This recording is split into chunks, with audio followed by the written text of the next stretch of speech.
kind of the introduction. I'm a recent graduate of Cal Poly Humboldt with a Bachelor's of Science in Environmental Science Management and an emphasis in environmental education and interpretation.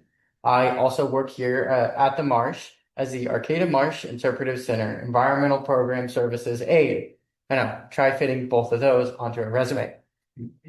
I work for the city of Eureka as well in the recreation department, mostly in the after school programming, but I do a lot of other stuff as well. Um, Occasionally, I will volunteer for environmental education field trips with freshwater farms, with the North Coast Regional Land Trust, and that's over kind of in the Sunnybrae area, and they do third to fourth grade field trips. Or not Sunnybrae, Bayside. Freshwater, yeah. Freshwater farms, right? Yeah.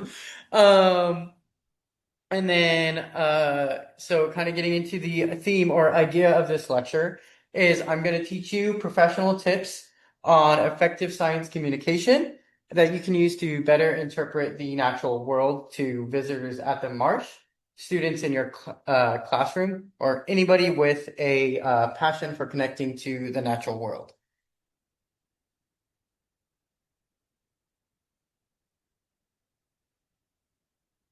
So I like to start off with saying that I would like to acknowledge that we are standing on the ancestral and unceded land of the Wiyot people who have lived in, cared for, and been spiritually connected to this land since time immemorial. The Wiyot people are present and active in our community, and they work to reclaim their land, restore native habitats, and lift up members of the tribe, as well as if anybody needs to get a drink of water or use the restroom or even grab a snack. All those are going to be located in the back. And we're going to be talking for about 40 to 45 minutes today with time for questions at the end. That being said, if you kind of do need me to reiterate something or kind of further explain something at the end of a slide, feel free to raise a hand and I can do that. Okay. Starting off with kind of this spark of adventure, I want everyone to take a moment and think about the word adventure. Just kind of think about a couple of different ideas, words that come to your head when I say adventure. And then I'm going to use my handy dandy whiteboard and write the word adventure.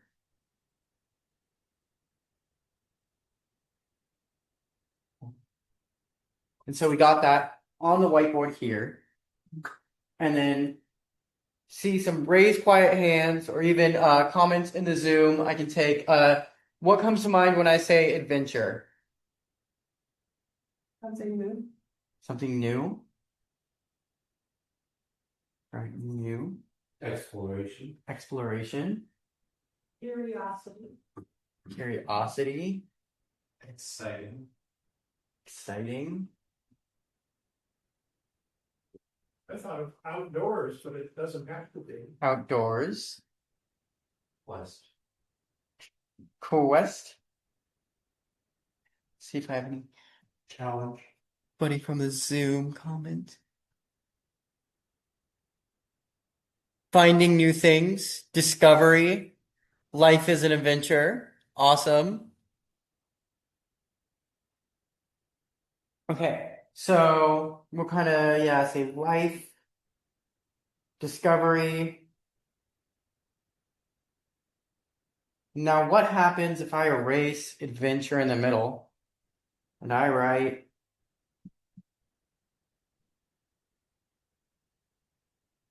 science? That's because science is synonymous with adventure.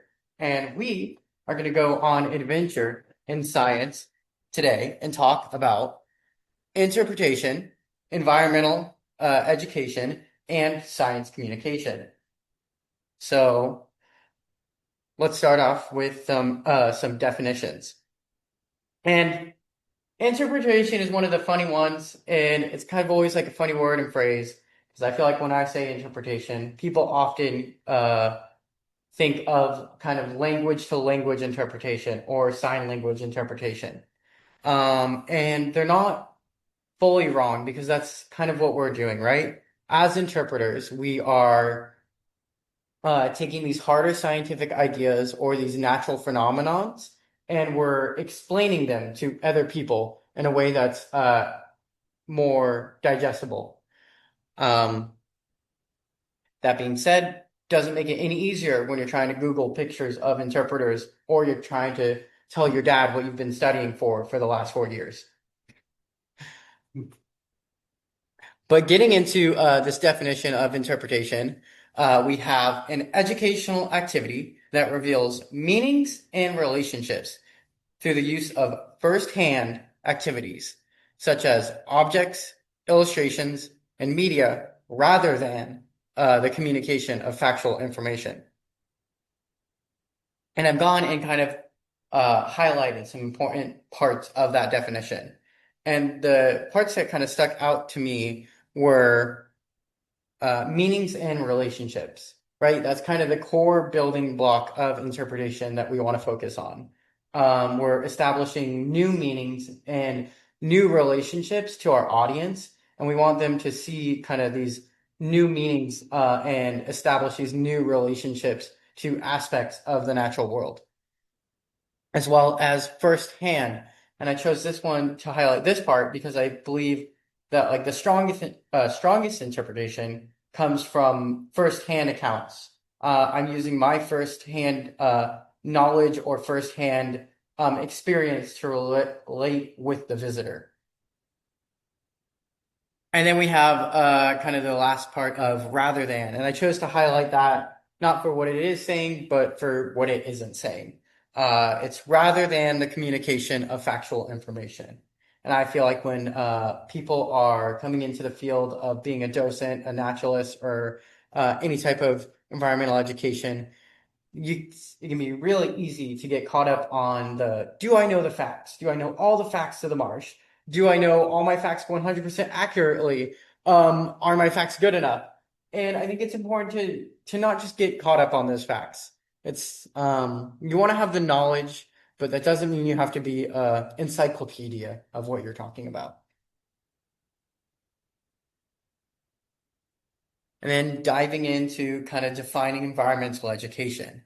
It's we're providing every person with opportunities to acquire knowledge, values, attitudes, commitment, and skills needed to protect the environment.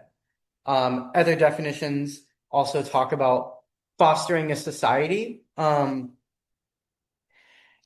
kind of improve society so that we have these stronger values and not stronger values and like will and means to improve the environment.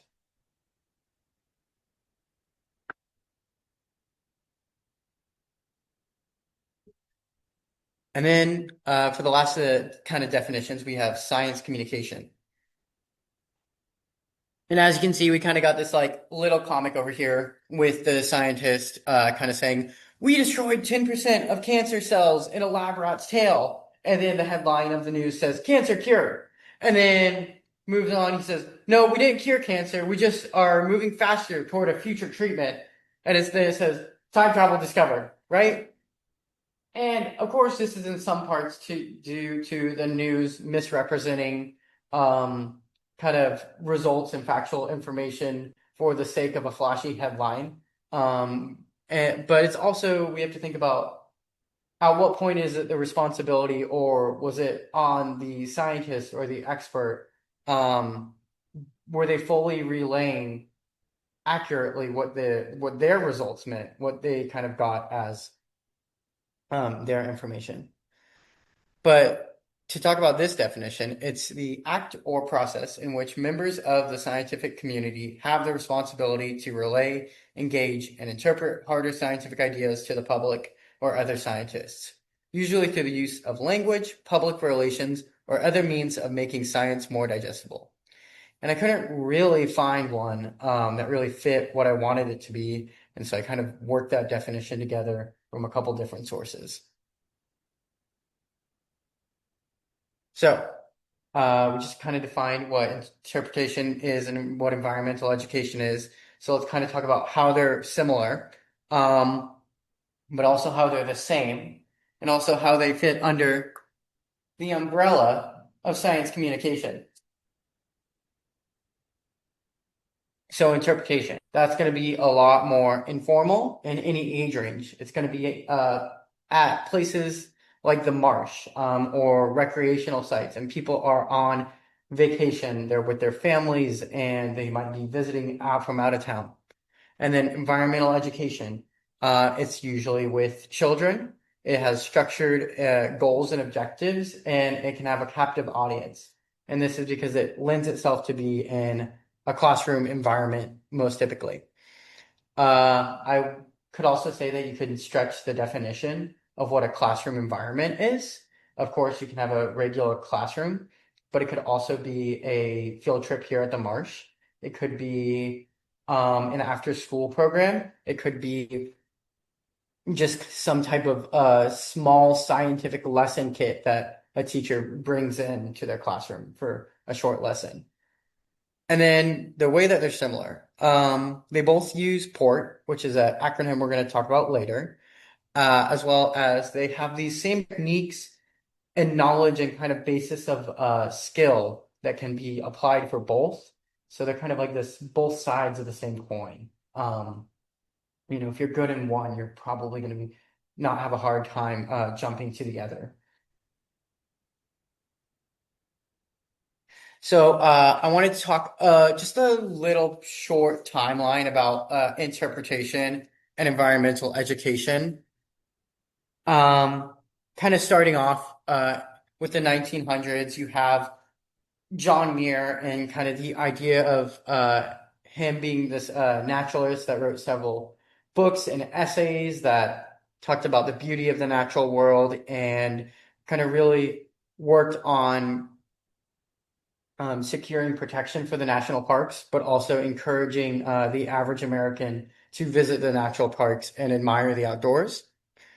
And then you have Enos Mills, who was another naturalist in the 1900s, and he worked to establish the first naturalist school in which he would take visitors out onto expeditions in the national parks and teach them how to appreciate and understand nature in a deeper level, while also teaching other people how to do the same thing. 1957 was the year of Freeman Tilden publishing his book, Interpreting Our Heritage, which is kind of like this important foundational text in interpretation and kind of set these like um, kind of guidelines for interpretation. And he's where I had the definition for interpretation from, and also with Tilden's six principles, which we're going to get into in the next slide. And then over on the environmental education side, we have the Tbilisi Declaration and the Belgrade Charter in 1976 and 1978. And these were kind of some foundational texts in the environmental education field that were worked to establish it in a professional sense and kind of develop standards around environmental education. And then jumping up to 2013, I chose to highlight the book Braiding Sweetgrass by Robin Wall Kimmerer. It's this traditional ecological knowledge look and perspective into the natural world and kind of how we as humans have a role to play in it. And it just kind of provides another viewpoint or um, different way of thinking in this like indigenous way that I think can be really important for a naturalist or anyone talking about the environment to have and be able to appreciate. Okay.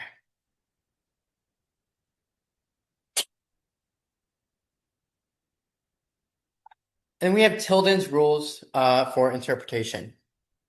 So we're just kind of going to go over them real quick. You don't have to have them memorized, but it's just important that we can kind of read through them and then digest them a little bit.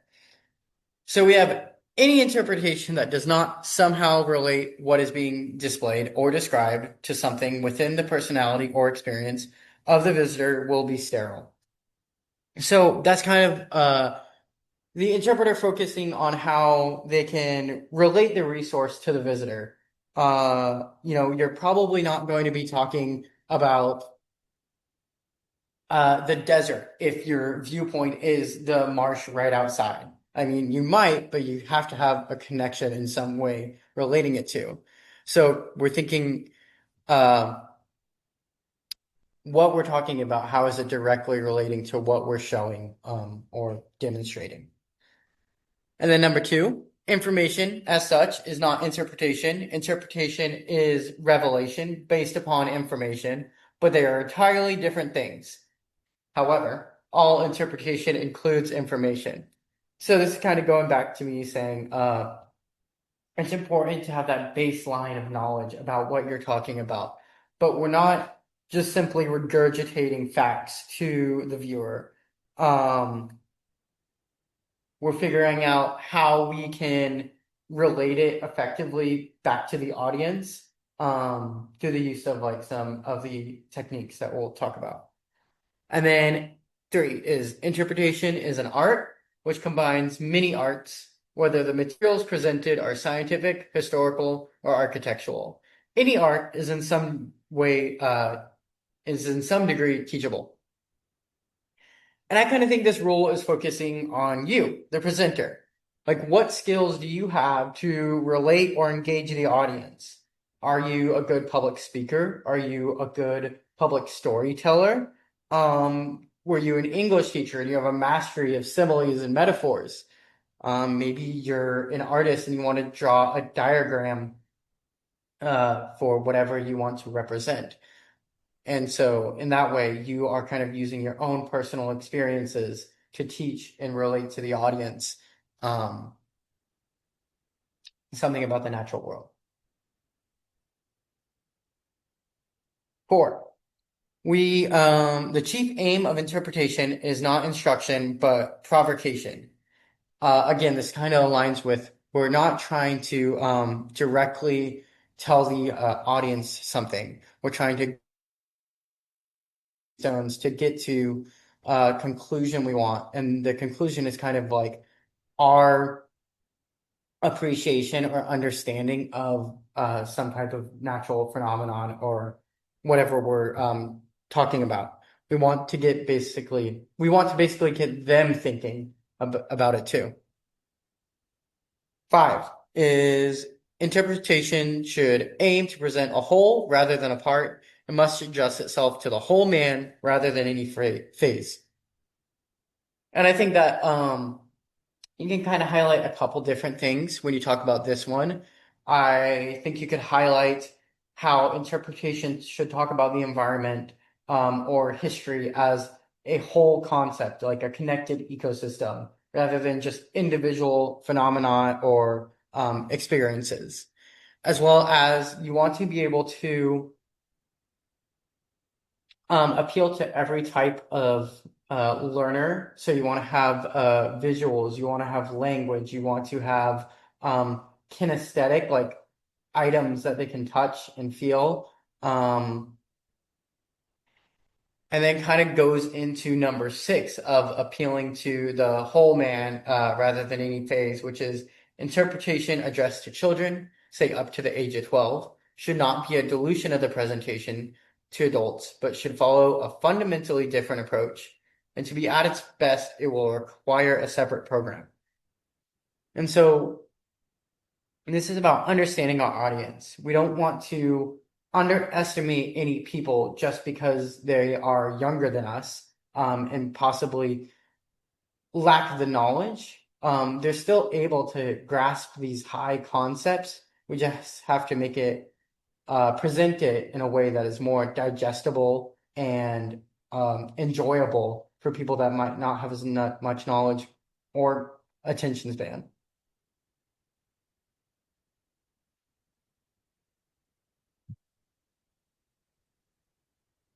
All right. I'd like to open up the next topic with a question asking how much time do you think the average American spends outside, and how much time do you think you spend outside? How do you think you compare? Just think for a second. Maybe in terms of like percentages of like the year. Anyone want to share what they think? 5%. 5%? Okay. Anybody else? No. Well, I'm outside every day, sometimes walking the dog, sometimes gardening, tours in the forest, whatever. But I have no idea how that compares. Yeah, so I'm hearing like 5%. Yeah, so this kind of graphic is from a study done that was funded by the EPA, and this was actually from 2001, and it shows that just Americans spend just about 7.6% of their time outdoors. And I'm sure kind of with the advent of technology and social media, that number is probably a lot lower, probably a lot closer to 5%, I would guess. Um, but this is kind of an important idea, and it asks us the question of like, why is science communication important, right? We want to draw these people outdoors so that they can connect to the environment. Um, but also we can talk about like what are some barriers to nature that people might face. And so there are a lot of different barriers to nature that might stop someone from being able to fully enjoy the outdoors. Kind of the first obvious one being money. Just like, do I have the lack of money to go travel to the outdoors or buy gear? Um, I think ignorance can play a role in people's perception of wanting to be going outdoors, whether that's just someone different from you enjoying nature in a safe but uh, uh, different way. And then kind of the race and ethnicity is a huge factor and role in going outside. Data from the national parks and the Forest Service, Fish and Wildlife kind of suggests that people of color make up 40% of the population, yet white or Caucasian people make up 70% of the visitors to these outdoor spaces. And this is also in due parts to ideas of people having cultural and past histories around racial injustice or violence that happens in outdoor spaces. As kind of just the idea of like if you have this generational culture or fear of the outdoors and your parents didn't take you outside because of it, you're a lot less likely to then go enjoy the outdoors by yourself because you kind of have that lack of experience some people might have had with their childhood. Uh, Socioeconomic factors. So economic hardships, again, prevent people from lacking access to the funds to go outdoors. Inequality of equal pay and employment opportunities, class system disparities, and education disparities all can cause barriers for people to be able to kind of have the capital to go to these outdoor spaces or enjoy them as much.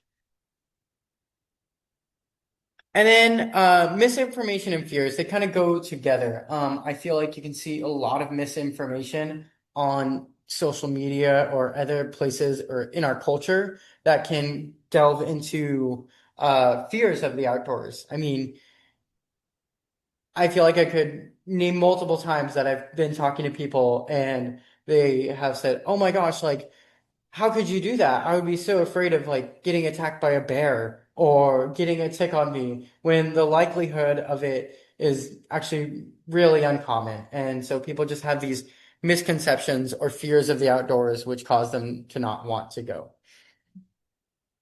Lack of access. And that's just talking in terms of just geographical lack of access. If I'm someone that lives in the city or like some remote farmland, it might take an hour or an hour or half an hour to get to a place like the Marsh. I think we are incredibly lucky and privileged to have so much outdoor space in Humboldt that is so easily accessible that we oftentimes forget that other people might not have it. And so you kind of want to remember that when visitors come and talk to you because they might not have, a forest in their backyard.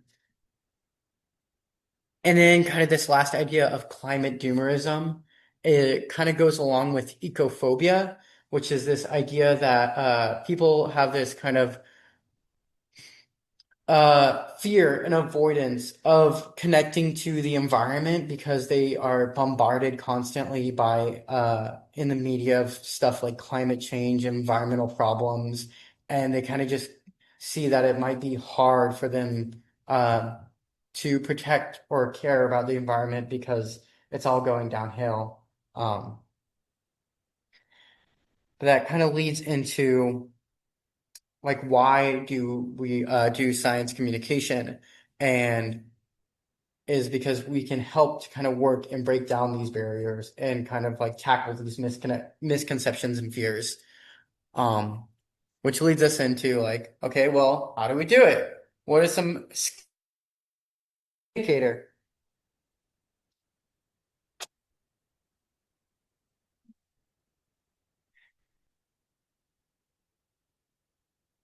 So starting off, we have art. Kind of like I always said, interpretation is art. Um, we have, and art is knowing. It's about knowing your audience, knowing your resource, and knowing your techniques, and to equal effective communication. So, knowledge of your audience is about knowing kind of the audience that you plan your program to be around.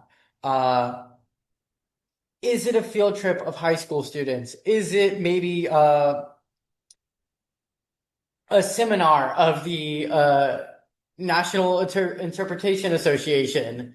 Um, I kind of want to like base my program about to the people that I might be presenting to.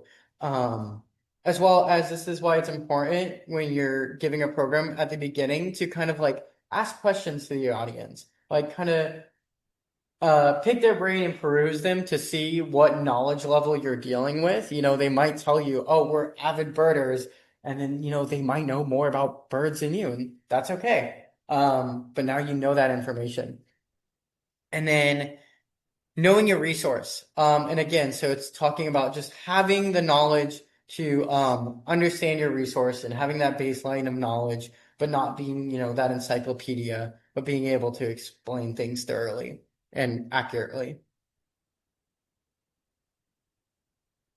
And then the kind of advanced techniques. So that's kind of what we're going to get into later and like what we're talking about now, but these are the ways that we're delivering that knowledge and information in a more enjoyable and ingestible way for our audience. And then starting off kind of with, there we go. Starting off with kind of one of those techniques, we have the acronym PORT that I previously mentioned, and that's going to be start with P for pleasurable. And so that's it's working as like a filter for my programming. So I can ask myself, P, like, is my program enjoyable? What are the ways that I'm making engaging opportunities for the audience to connect with? And then we have O is for organized. And we can kind of think of this like a structure of an essay, right? Good programming or a good talk should have a introduction and some main body points, and then wrap it up with a conclusion. And it should be able to guide the audience kind of from A to B. They should kind of not like be able to predict where I'm going, but be able to tell where I'm going and be able to tell where I've been and what I've been saying to them. And then R is for relevant. So how does it relate to the resource? We want to make sure that what we're saying or what we are showing a picture of is relevant to what we are talking about. Like we're talking about something that is directly in front of us, or we're showing pictures of something that we're directly talking about, as well as um is it relevant how does it relate to the audience? Like I wouldn't go and say that like, oh, I am going to be talking today about birds and this and this and this, and then mention the word caruncle, and then just totally gloss over it and not explain its connection. I might provide a definition or some context, which, for the people curious, caruncle is the collective term for the several fleshy protuberances on the heads and throats of the gallinaceous birds. So think of chickens, turkeys, and peacocks.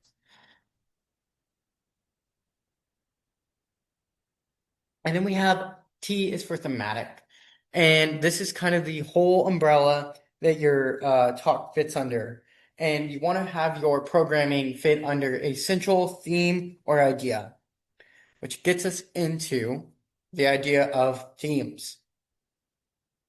They are incredibly important in the structure of a program. They're, like I said, the kind of main idea that everything you're kind of talking about in some way relates back to this theme. They're short in or two sentences and catchy, and they usually explore a compare and a contrast or use similes and metaphors and alliteration.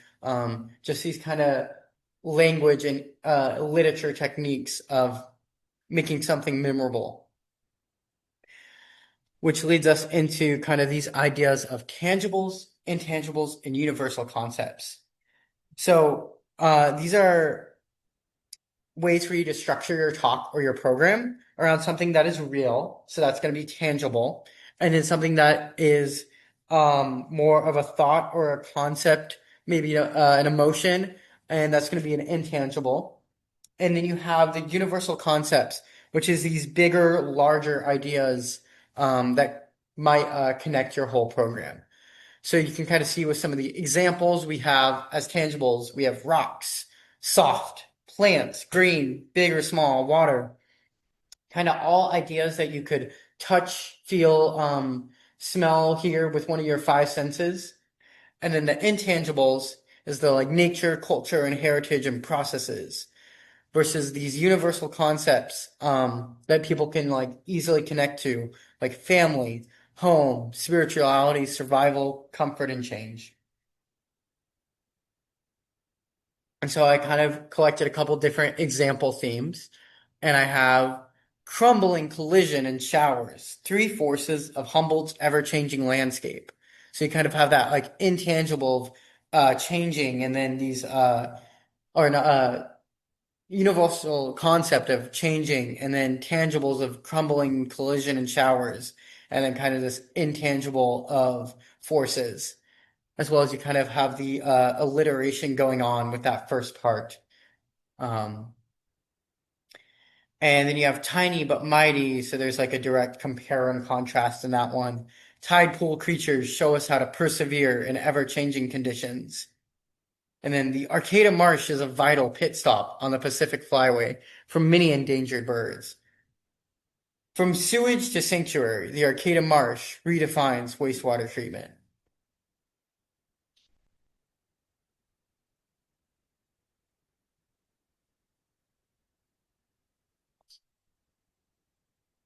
Just checking in on the Zoom people. Okay, so the tool of language, and again, so we're just thinking of how we can use language as a tool in our talks. Are we using analogies and similes, metaphor, allusions, and humor? They can all work to strengthen a program and kind of elevate it so that it's more digestible for the audience. And then we have props. Another kind of like easy one, and people love them, and it especially works for those kinesthetic learners of people that want to be able to touch things. It's just important to remember these concepts of we're going to handle these items with care. You can pass them around and allow people to touch them. Uh, you want to make sure the prop is relevant to what you're talking about, of course. And then this other idea of like just making sure we pre-pick plants because we don't want to go up and demonstrate this like bad behavior of talking about protecting the marsh and then we go and pick some flowers. We want to have that pre-picked, of course. And then visuals, another great one. Right? They say pictures worth 1,000 words. But you can have photos, posters, diagrams.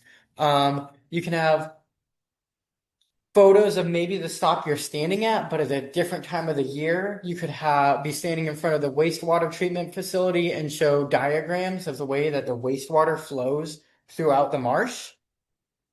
They're really kind of effective tools. And questions. Okay. Not actually asking for questions at this moment.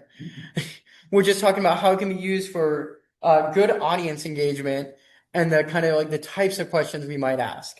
So don't be afraid to like throw in some questions to your audience. But you want to be mindful with your question. I don't want to ask the audience, do you know how much wastewater flows through the Arcata wastewater treatment facility? I might rework it. So I'm providing information and getting them to think. So I'm saying the wastewater treatment facility can take almost 5.6 million to 6 million gallons of water a day. Where do you think that that water might be coming from? So it kind of gets people reflecting and thinking, and providing that information in that question. Um, and then, as well as for questions, you want to talk to your audience. So, like, I could be like, oh, so what I'm hearing Bobby is saying, Bobby is telling me that he thinks the water comes from your toilet and your sink and your shower and places like that. So it's good to reiterate what they said, as well as I would say, don't be afraid to take questions during your presentation and or program, and then if you don't know the answer, that's okay. It's okay to say I don't know. We don't know everything. You can do your best to maybe guide them to a resource where they might be able to find that answer.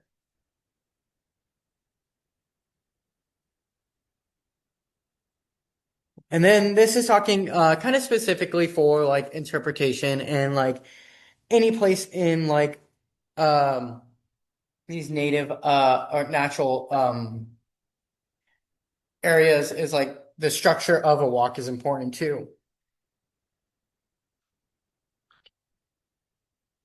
So you want to have a nice staging area, and that's going to be where you meet all your people and you talk to them and ask them questions, and then maybe where you kind of do the introduction of your program. And then you move on to the first stop, which talks about main points as well as the rest of your main stop, which talk about your kind of key points you want the audience to know. And then you kind of wrap it up with a conclusion. And that conclusion should always kind of be back where you started so people aren't lost and they can get back to their car. Uh, as well as I say, don't fall into the pit trap of walking and talking. It can be really ineffective and people aren't going to listen well as like they might not be able to hear you. I mean, of course, if somebody asks you a question, you can answer the question, but we're just not talking about our program while we're walking down the trail. And then just these kind of overall skills of being an effective presenter. A smile, right? Not only because you're representing whatever organization, but also just people are going to be more receptive if you have a smile. And you're talking loud and clear. Again, you're not yelling at people or talking with a stern voice, but you want to speak with your diaphragm, and we're not whispering or something like this. And then I had listen to your heart. And for me, that's kind of focusing on what skills you have best to talk to the audience. Like, again, going back to like maybe you're a really good storyteller. Maybe you have a whole bunch of jokes, or you might be an illustrator and you want to show some diagrams. Um, yeah, the idea would be practice, not memorization. So makes perfect, and we don't want to work on like memorizing a program like it's a script for a play, but rather memorizing key points that we want to talk about, which kind of leads into the idea of like the audience doesn't know the structure of your programming. So if you forget something, that's okay. You can just skip over it, or you could just rearrange the order and they won't know as long as you don't acknowledge it. And then the other idea of using silences and pauses to be effective moments. So you might say something that is really impactful or something that you really want the audience to grasp onto, and you can use like, don't be afraid to pause for a few seconds. As well as we have Maslow's hierarchy of needs. So you kind of might have heard me mention it earlier, but I kind of acknowledged that Maslow's is this idea that we want to address people's needs so that they can better be attentive to us. So that would look like saying, okay, so if you need a drink of water, there's going to be a water station here on the trail or a bathroom here on the trail. As well as you kind of tell them your time limit. You know, you tell them like they might need to be somewhere else. So you can be like, this is going to be a 30-minute talk or this is going to be a 2 hour long talk.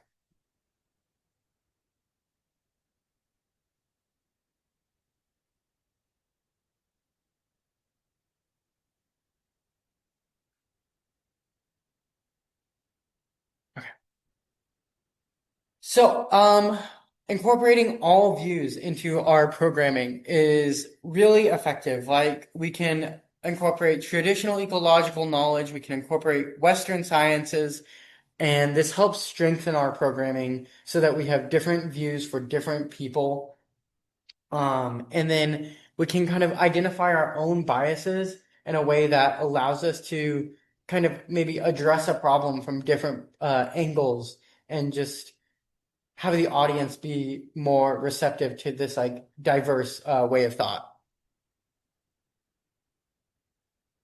So repetition, it's another effective tool that people can often forget, but it works really well, especially on themes and sub-themes, and just kind of highlighting that it can feel unnatural or um, kind of weird to re-mention a theme, especially or a sub-theme, especially if it feels like maybe you just mentioned it 3 or 5 minutes ago. But it's really not because a lot of times you'll say things once and it'll go in one ear, right out the other. So this repetition is a way of really telling the audience that this is important and I want you to understand it and know it. And then this kind of concept of EEI and everyday. And I feel like there are plenty of these moments that you might have at a job or your everyday life where you work or I always like think when I'm talking about science to the natural world, I can think of how can I frame this process in a way that this person can really appreciate and understand. If they're asking me a question, like how can I tell them not just the answer, like the number, but like what is the story behind the number? Um, I said that I kind of worked in the after school program, and I try to do this a lot. If anyone has any experience in the after school programs, you know that it's a lot of just activities and coloring and games, but I always try to mold my program or activities and games into being nature themed and trying to give this like small lesson of environmental education to the kids. And then EEL, environmental. EEI, environmental education interpretation. Ah, Yeah. So, kind of what is this secret ingredient? So, the secret ingredient is passion.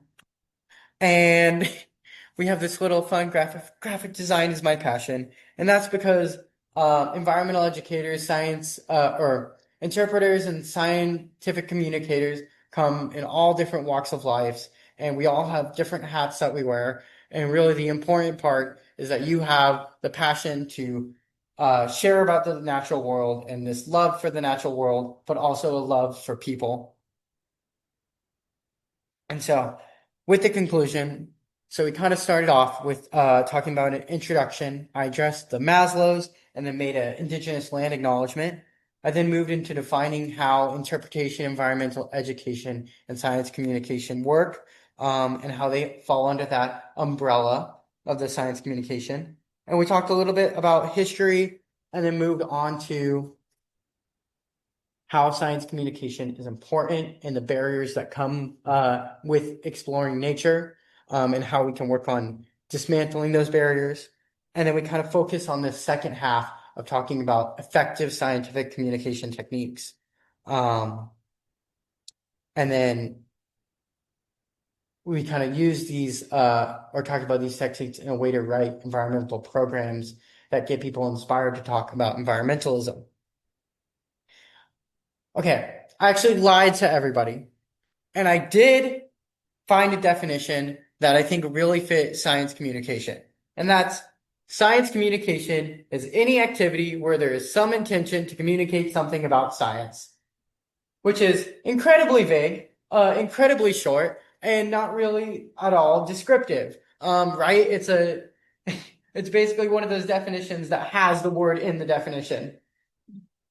But I hope kind of after this lecture and program, you kind of do understand that like that is the core idea of science communication. How can we use like effective science communication skills in our everyday lives or like at any moment to really communicate to people something about science? And so I hope during this lecture that you're able to gain a few professional tips on effective science communication so that you can use it to better impact enter the natural world to visitors at the marsh, students in your classroom, or anyone with a passion for the natural world. And so my last message for you is that you can do it. You can be a docent or an interpreter or an environmental educator. And here are some of my sources. And I want to say a special shout out and thanks to Jen Tarleton, who was my lecturer throughout college and taught me a lot of this stuff and is super awesome. And now would be the time for real questions.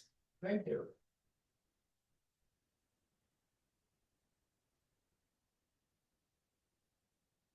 Right. Okay. We train docents to lead tours here at the Marsh. And while there's a lot of information, the difficulty becomes how do you deliver it? I mean, tricks for remembering what you want to say. Mhm. Memorize an outline so you're not memorizing specific words, for example. Any favorites that you have?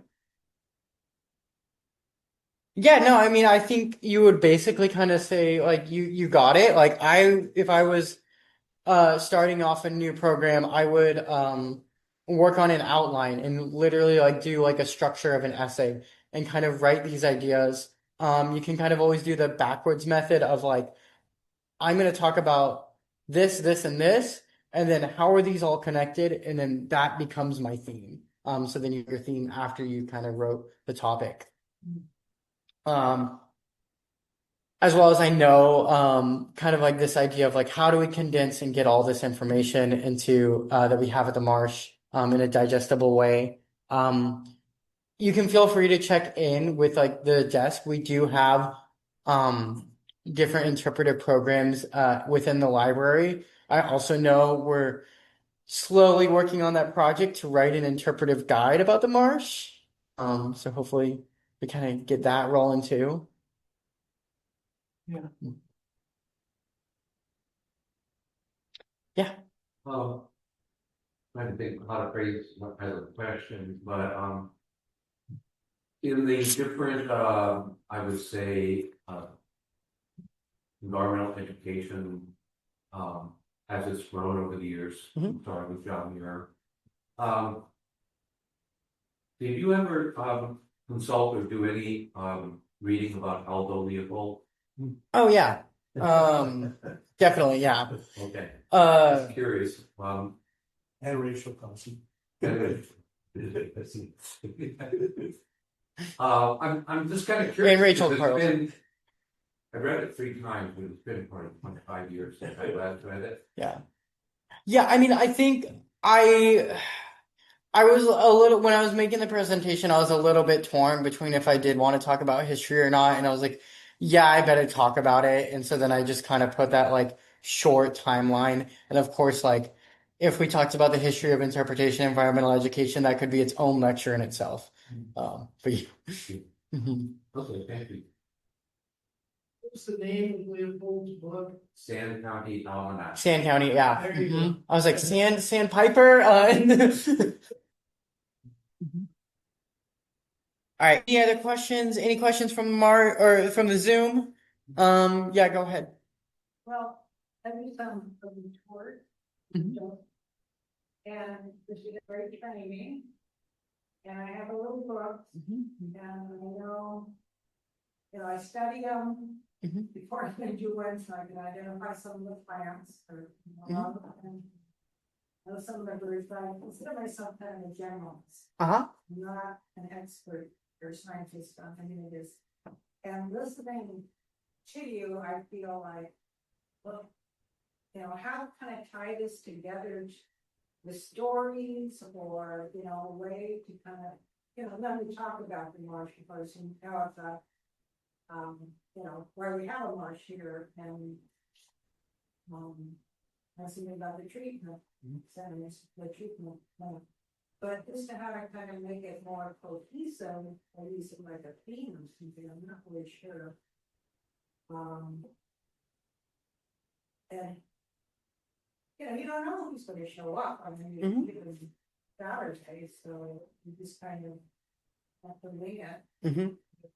who shows up. It's not like I'm talking to a third grade class. Or something. Mhm. I was just wondering if you have any comments about if you're not a professional interpreter, but doing it. I mean, the theme for me is that I love the marsh and I want to communicate that to people. I like to encourage the different people that are on the marsh to kind of talk to each other and get to know each other and then share the information. So it's an overall experience of enjoying our time here at the marsh. Yeah, definitely. So I feel like I heard a lot of like key ideas in there, and that what kind of starting off with like, I mean, you said to us like that was weird. You said to us you have like the passion to talk about the marsh, and I liked how you talked about how you said that you have the stories of the marsh and you tell the stories. And Well, well, okay, yeah. Sorry if I missed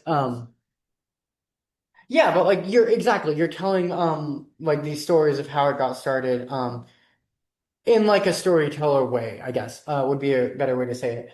And so that's kind of like what I was trying to talk about is that like that's okay, like that's one of the best ways to be an interpreter or a guide is that like you're sharing about your passion for the natural world in your own way. And I'm sure like when you give your programming that like it shows. I would say the only thing is like if you have the time and if you want, you could write a script for it or write an outline, rather, as well as like kind of just think about what you usually talk about and think about, okay, maybe like I talk about the history of the marsh. I talk about maybe the science at the, I'm just, spitballing here, but I talk about the science of the marsh and I talk about, um, something else at the marsh. And I can kind of connect those ideas, like how are those all related? And I can maybe say my theme is like people have played an important role in the marsh ecosystem and changed it throughout history. And then you kind of just like maybe like keep repeating that theme throughout sentence. So then you go like, okay, we just talked about this. So that was one way that people have played a role in the marsh history or whatever I just said. Mhm. so what I'm talking about, um, we're talking about the difference between the Himalaya Mhm. blackberry and the native blackberry, and just show them the differences. Mhm. But then I don't really have a story other than the Himalaya makes better blackberries. I heard the native blackberries were better. Oh, we got some We have the context. context, some debate in the BlackBerry world. Based on, okay, that, for instance, the poisonous hemlock, we show them Mhm. what to look for Mhm. about it, so that isn't exactly a story. Mhm. Yeah, I mean, I don't think it always needs to be a story. I like Poison Oak, for example. We have like Leaves of Three, Leave It Be, right? You have oh gosh, what is the pine tree? Thuya plicata? Uh, shore pine? No, No. red cedar. Red cedar. So Thuya plicata with the butterfly stomata is like kind of like a fun rhyme. And if you look under the underside of it, it has the stomata, which is the white part, and it's butterfly shaped. So it's kind of stuff, ideas like that. It's just kind of like getting people to think more about how we can make what we're relaying to them, the scientific ideas of like how can we make it sweeter, more digestible, you know? Yeah. They have a baseball. A baseball. All right. Any other questions? You did it? Okay. Okay, thank you.